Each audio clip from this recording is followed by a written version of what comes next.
So one of the things in Boxcutter I've been having some fun with lately is the grid. Not the grid that I was just talking about previously, but the actual grid cut. So let's just take this cube SZ and scale it down. And we'll actually turn grid off for this. We could use dots. And we'll just jump over to custom cutter where nothing is marked as a custom cutter. And when we look at it from top view, we can just grab this dot to jump off. And every time I worked with Boxcutter, I think about all the bugs that have been solved. For example, there was once a time where looking at things from frontal view wouldn't actually show dots, and I'm happy to see that that's now resolved and we're able to continue working.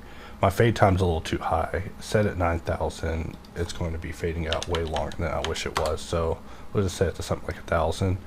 And before we continue, I'm going to press Q, and we're just going to use a smart apply clone. And with this clone, we're just going to grab these side faces, press Ctrl I, delete everything that isn't selected. And we now have this selection that we can give some solidification to. However, it looks terrible at this time, so we'll press 4 in order to use non-manifold solidify, which sometimes can give you a much nicer result. And let's select the main shape, press D, switch to box, press D, activate grid on box, and let's just draw a grid. And we're already in a good place with this. However, I could press Shift G in order to adjust it and roll the wheel and reduce the amount of squares that are here. In fact, to increase the viability of success for this, we'll just set it to something reasonable and press X in order to change it to slice. I thought I pressed X. Okay, now I pressed X for slice. Can't do it in the middle of the grid operation. Sorry about that. Let's press spacebar and complete this operation. And the first thing I'm going to do is we'll select this piece, hide it. We'll select this piece and Control A, visual geometry to mesh, select everything else, Alt P, and just clear parents because we don't want parent transformations affecting anything.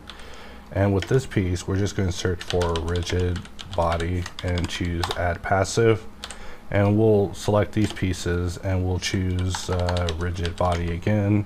And this time we'll choose add active, and things didn't work out just yet, and it's because we need to apply to boolean, so let's go ahead and do that. Then we'll add active because we don't want any weirdness. Let's just select everything in edit mode, press P, separate by loose parts. Let's select everything again and use Shift S and use origin to geometry. And so now we have this rigid body simulation that's able to just explode. So let's Alt H, unhide everything. Press 1 to go back to our main collection, get rid of this camera and light, we won't be needing it. And this is what we have so far, just the Boxcutter logo exploding out into every direction. So one of my favorite things to do in Blender is to play with the simulation settings. So let's go into rigid body world.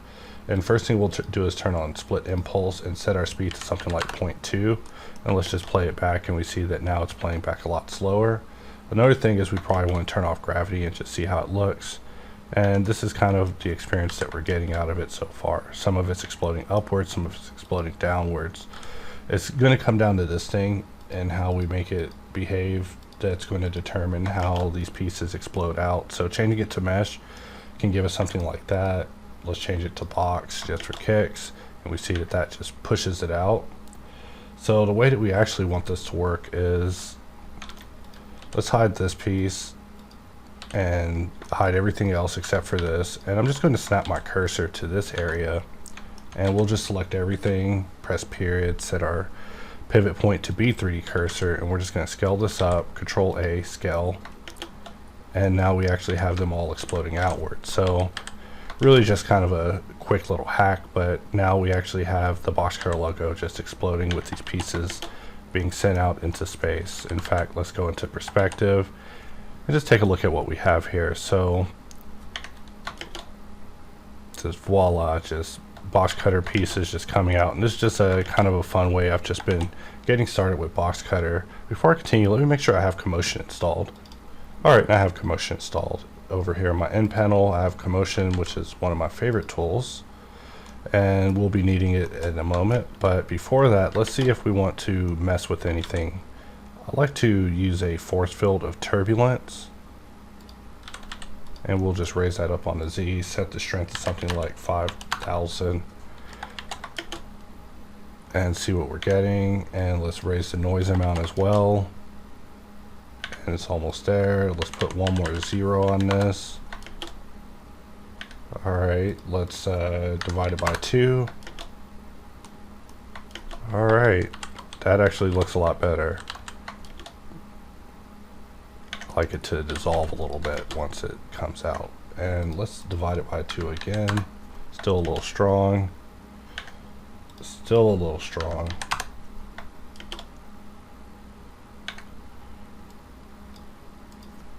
Let's set this to something like 2. Maybe set it to 1. And let's multiply this back by 2.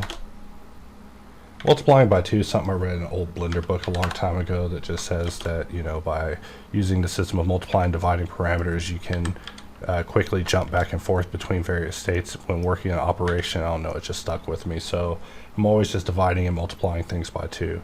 So now that we have our simulation kind of going in the direction that we want, let's select everything and let's choose bake to keyframes. And there we go. We're greeted with this little F9 window. Let's just click OK on this. And just wait. It'll take a moment. There's of course a lot of pieces here. If we would have gridded it even more, we'd be waiting even longer. I don't even have to pause the recording to wait for that. I was able to hold the conversation long enough. So here we are looking at our pieces just fading up into space. And what I want to do now is, let's see, how do we want to do this? Also, is there okay, that's the collision. Let's remove the collision. It was throwing me off, showing a little bounding box. For this piece, we could actually lower the solidification just a little bit more, just to make it really thin on it. We want to keep the purity of the Boxcutter logo. And let's see, how do we want this to explode? Do we want it to radiate from the center? Which we could press Shift C, start from the center, select everything, and just choose to basically offset this. How many do we want to offset them by? Let's say 3. And how many do we want to animate each time in this iterative circle that's going to be bounding out from our cursor? Let's say 5, and let's choose offset animation. And now we see that it's actually coming out piece by piece, which just looks a lot cooler to me.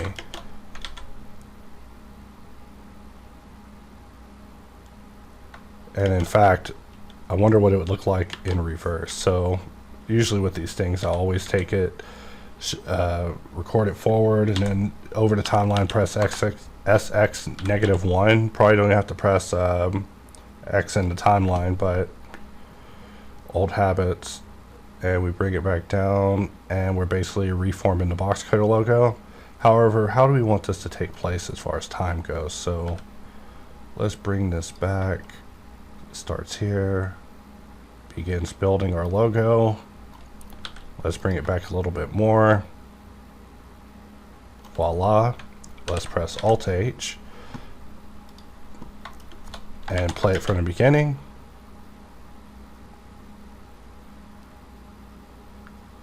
And that is us making a quick grid-based mograph graphic of us cutting out the Boxcutter logo, and that took us less than 10 minutes. So I wanted to do some sort of demo to wrap this up, and I was meaning to do a tutorial about grid last week in this context. So now we've wrapped that up. So I hope you enjoyed this video, and with that, I'll wrap this up, and I'll see you guys next time. So we got about 5 minutes before we actually hit like a smooth hour on the timeline, even though none of that matters because I still have to add an introduction. Let's have a little bit more fun with commotion. So I am going to jump to the end of the timeline, and we'll press H. And I was about to do this actually off camera, but I was like, why don't I just do this for the users? So let's just do it in a recording. So I'm going to select everything, and that's not going to be impacted by, you know, an effector. And we're going to press M, and we're going to move this to a collection called AFF. And we'll add another collection, and we'll just call this one EFF. And in this EFF collection, I'm going to put an empty called a sphere, and we'll make it large. And now we're going to have fun with the proximity effector area of commotion. And first we want to choose what we're going to be animating, which is going to be AFF. And we want to choose what is going to be affecting it, and that's going to be the EFF. And we want the fall off to be, you know, whatever. We're going to be scaling all this stuff dynamically. And the main thing is the scale. So basically, if it's inside of the bounds, we want it to be 1. If it's outside the bounds, it's going to be 0. And what this should look like is that if we go back to the beginning, we now see them actually doing the opposite. They should actually be scaling in once they're entering, not the other way around. So let's set that back to 1. And now we see that these particles just kind of come into life instead of just floating out in space. Because let's say we want to make this like a reusable asset or something, right? Like, you don't want to have just a bunch of particles floating out in space, so it'll look nonsensical. But now that actually looks cool. So we could actually raise the fall off to be something even higher. And as we scrub the timeline, we can see the effects of us playing with these particular parameters. I also like playing with trail. There's a very distinctive difference that happens when you don't have it active versus when you do have it active. I suppose it's visual, you should be able to see it, but it just causes a little bit of a better effect. And so the next thing from here is that we can bake this. So let's just select everything that we have. Let's just bake it. And so we see the timeline playing and everything scaling as it's supposed to based off of our AFF and EFF. I just came up with that just over the course of just kind of working with this tool. It's just how I've become acquainted with it. So now if we turn off proximity effector and we just right click this collection, delete the hierarchy, we can select everything that's here, move it back to collection, and just pretend like we never moved everything into another collection at all for the purposes of us doing that. And if we let this play, we now have the Boxcutter logo, just pieces just coming out of another dimension. We probably could have given it a little bit more distance to fade, but you know, story for another day. That could be left up to you, the user, to improve on when you are following this or attempting this or trying this at home.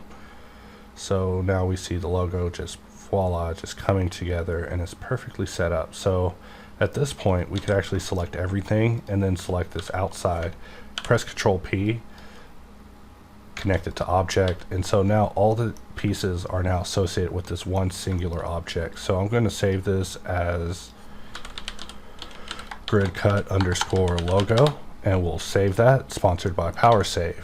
And let's just Control S, save this, and I'm going to from here jump over to the kitops panel. And before jumping out into kitops, I'm going to press QOT in order to place a box around it, and we'll just click to apply that. And I want to just scale it up just a little bit, and let's also make it a wire displayed object, not through wireframe, through shade wire. And let's parent this shape to this wire object. So now this is like the main object, and if we use this as some sort of cutter, it'll at least be cut into the surface. So let's say that we wanted to save this out as an insert. I'm going to jump over to my KO export pack that I've been working on. This is just where I save all my inserts. Notice that the inserts now load at the speed of light. We are going to just save this file, maybe select both of these, and we'll choose create insert. And if we're lucky, basically everything, even our children, should end up in this new create an insert file. We'll just give that just a moment, and we are here. So I'm selecting the outside. Actually, there's some pieces here that probably do not need to be present. That one needs to be present. That one does not. And so if we change this to cutter, we are cooking with gas, working in Flavor Town with location.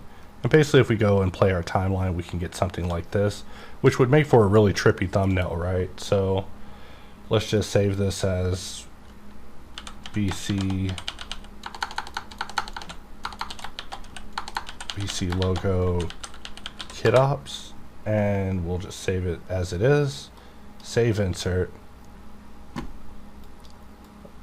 And I wish I would have just saved the insert instead of showing a pop-up, but from here we can render our thumbnail. I don't know why my camera got moved. It's probably because I clicked camera to insert. Sorry about that. No problem, we'll just reposition our camera. We'll choose render thumbnail, and after a brief hold, and I mean a very brief hold because I have a 3090, we've now rendered our thumbnail. So we can close our factory scene. This file was saved already in an advantageous state before, so we don't need it. And let's just press Control N and jump over to kitops, jump to our KO export, locate where we saved BC logo, and choose to add an insert. So now we've added our insert, And we see that the parenting just got all out of whack with this thing. So looks like we have to do a little bit more editing. Let's go back, we'll edit and check out what we have. So this thing as a parent isn't localized. This thing as a parent isn't localized. All the pieces go into place as they're supposed to. Oh God, no. Alright, let's try this again. Let's revert the file. So they do enter properly at that point. If we apply location,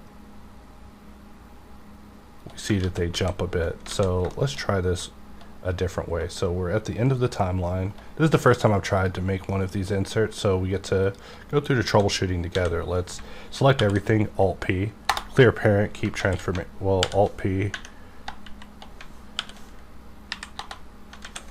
We want to clear parent and keep transformation, which I guess isn't going to be in the cards for us today.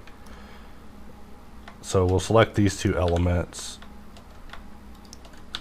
3 elements, press Control I to select all of these, and we'll just bring this down.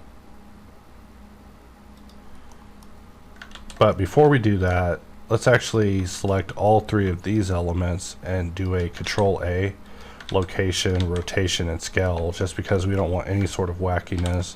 And then we grab all of these, bring them precisely to where they're supposed to be, and we want to parent them actually to the grate, because the grate's a stable parent. So Control P, and so this object is the main insert. So we want to make sure that both the grate and the rim are parented to this piece.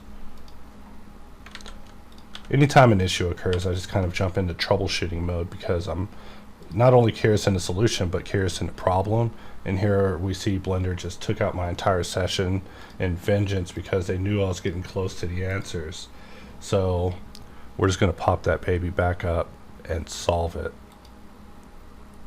And we're back under BC Grid logo.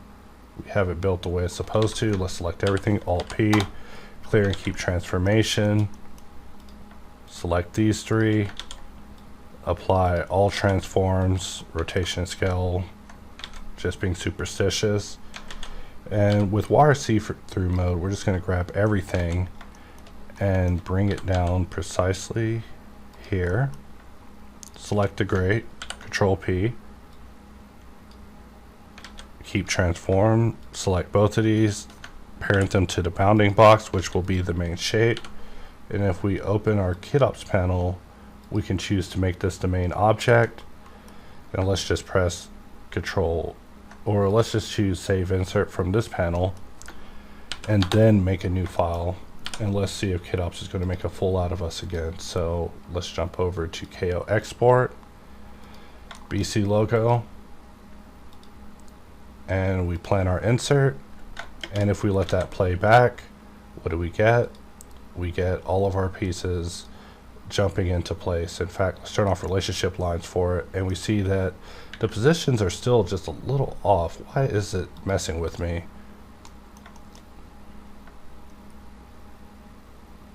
And we see it definitely happening there. So let's just grab everything except for this.